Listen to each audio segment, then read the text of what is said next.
Bryan Howie is banged up but thankful to be alive after he was hit in the intersection right behind me last Wednesday. He's sharing his story to get people to pay more attention while they're on the roads and showing the damage you can do if you hit someone.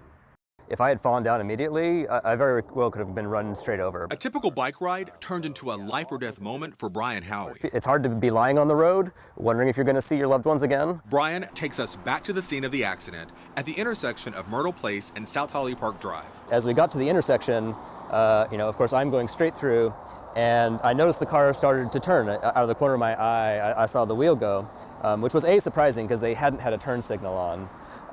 But I kind of figured like, oh, they must see me, I'll be okay, they'll stop. But the driver did not. A moment later was suddenly my back wheel felt like a huge force had grabbed onto it and was just pulling it to the side. So at that point I realized that they had hit me, and I just went into survival mode. Bryan's injuries are still healing. His helmet protecting him from an even worse fate. The helmet just cracked right in half, so that was from the impact.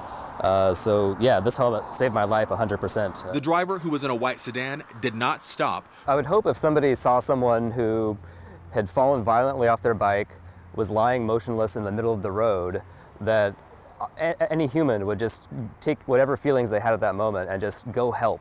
The reality is when you get in a car, you're in a 3,000-pound vehicle. Rachel Schaefer works for the Cascade Bicycle Club. People are getting injured and killed while walking and biking at far higher numbers than they have in the past. This concerning trend, Rachel says, can be fixed. Our streets have been historically designed for a lot of cars to move at speeds that are too fast. And it's going to take a lot of money and effort to make our streets, to redesign our streets for safety instead of speed. I'm not just a cyclist, I'm a driver too, and learning to just be extra conscious about this. According to SDOT, crashes involving cyclists and people being hit made up 7% of all crashes last year, but accounted for 61% of the deadly crashes.